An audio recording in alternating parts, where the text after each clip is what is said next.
Warahmatullahi wabarakatuh. Saya Putra Purnama Hairama dengan NIM 13114211030. Kali ini saya akan menjelaskan stroke. Pertama, yaitu latar belakang dari stroke sendiri. Kegawatan neurologi serius yang masih menyebabkan kematian tertinggi adalah stroke. Pasien stroke sebagian besar datang ke fasilitas kesehatan dalam keadaan terlambat. Akibatnya, pasien stroke mengalami kematian lebih cepat.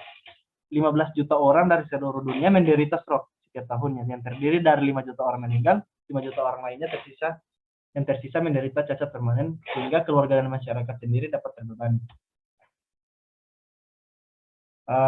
Pengertian dari stroke. Stroke itu apa sih? Stroke itu adalah gangguan fungsional otak, vokal maupun global akut lebih dari 24 jam, berasal dari gangguan aliran darah otak dan bukan disebabkan oleh gangguan peredaran darah otak sepintas, tumor otak, stroke sekunder karena trauma maupun infeksi. Kelompok umur lebih dari 40 tahun merupakan salah satu faktor risiko tertinggi terjadinya stroke. Etiologi dari stroke. Yang pertama itu ada trombosis, aterosklerosis, vaskulitis yang terdiri dari arteritis temporalis dan poliarteritis nodosa.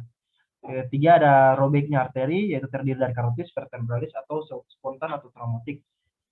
Yang keempat ada gangguan darah, polistemia, hemoglobinopati atau penyakit sel sabit. Berikutnya yaitu ada embolismenya.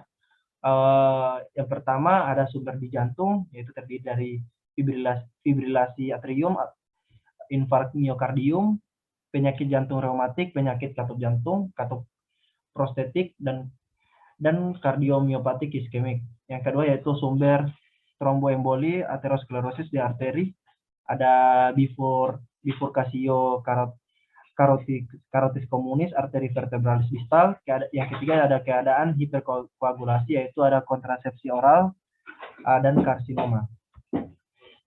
Yang terakhir etiologinya yaitu ada vasokonstriksi, yaitu vasospasma cerebrum setelah peredaran subarachnoid. Berikutnya yaitu stadium pada stroke, yaitu terdiri dari stadium prapatogenesis, stadium patogenesis, dan stadium pasca patogenesis. Stadium prapatogenesis. Stadium sebelum terjadinya stroke, stadium ini umumnya penderita sudah mempunyai faktor risiko atau memiliki gaya hidup yang mengakibatkan penderita menderita penyakit degeneratif. Kedua yaitu yang berikutnya itu ada stadium patogenesis. Stadium ini dimulai saat terbentuk lesi patologik sampai saat lesi tersebut menetap.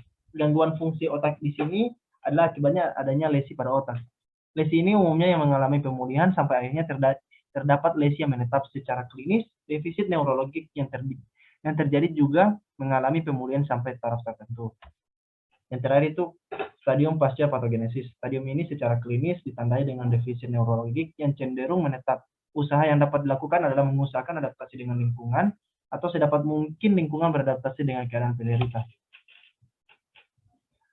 Gambaran klinis dari stroke ada yang pertama itu timbul mendadak, timbulnya gejala mendadak dan jarang didahului oleh gejala pendahuluan atau warning signs seperti sakit kepala, mual, muntah, dan sebagainya. Kedua, menunjukkan gejala neurologis kontralateral terhadap pembuluh yang tersumbat, tampak sangat jelas pada penyakit pembuluh darah otak sistem karotis dan perlu lebih teliti pada observasi sistem vertebra basilaris meskipun prinsipnya sama. Tiga, kesadaran dapat menurun sampai koma terutama pada pendarahan otak, sedangkan pada stroke iskemik lebih jarang terjadi penurunan kesadaran. Keempat, ada gangguan pendarahan darah arteri cerebri anterior yang menyebabkan hemiparesis dan hemihipotesi kontralateral yang terutama melibatkan tungkai.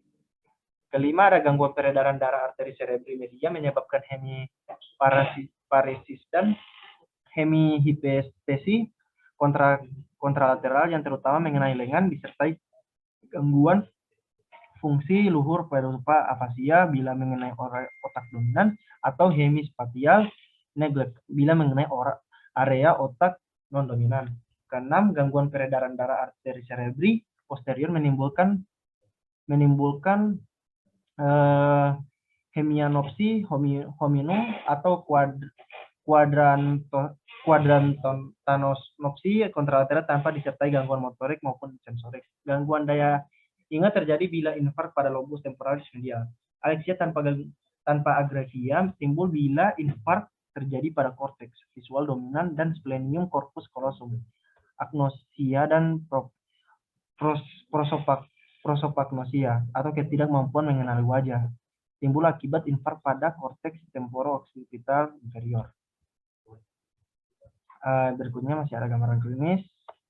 Itu yang pertama ada yang ketujuh yaitu ada gangguan peredaran darah otak yang menyebabkan gangguan saraf kranial seperti dysarthri, diplopik dan vertigo, gangguan cerebral seperti ataksia atau hilang keseimbangan atau penurunan kesadaran. Ke-8 yaitu ada infark. Ada infark lakunar merupakan infark kecil dengan klinis gangguan murni motorik atau sensorik tanpa disertai gangguan fungsi luhu. Ke-9 ada tanda rangsang meningeal atau mual muntah, fotofobia atau kaku kuduk. Ke-10 ada serangan epileptik pada 6% kasus SAEH. Berikutnya itu penata laksanaan. Yang pertama ada nutrisi, kedua ada hidrasi intravena atau terdiri dari koreksi dengan NaCl 0,9% jika hipovolemik. Ketiga itu ada hiperglikemi, terdiri dari koreksi dengan insulin skala haluncur, bila stabil beri insulin reguler subkutan. Keempat ada neurohabilitasi dini atau stimulasi dini secepatnya dan fisioterapi gerak anggota badan aktif maupun pasif. Kelima ada perawatan kandung kemih, kateter menetap hanya pada keadaan khusus atau kesadaran menurun di demensia dan afasia global. Kesimpulan dari stroke itu, stroke adalah gangguan fungsional otak, vokal maupun global akut lebih dari 24 jam, berasal dari gangguan aliran darah otak dan bukan disebabkan oleh gangguan peredaran darah otak sepintas, tumor otak, stroke sekunder karena trauma maupun infeksi.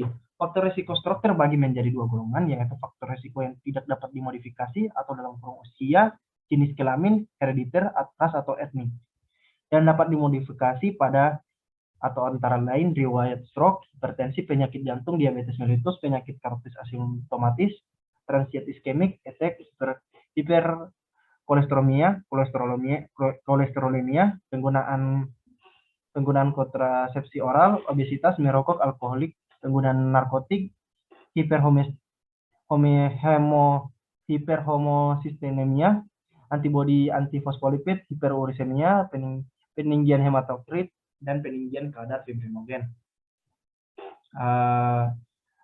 Baik, terima kasih atas penjelasannya. Baik, terima kasih. Sekian dari penjelasan dari saya tentang stroke. Berikut sumber dari materi yang saya ambil.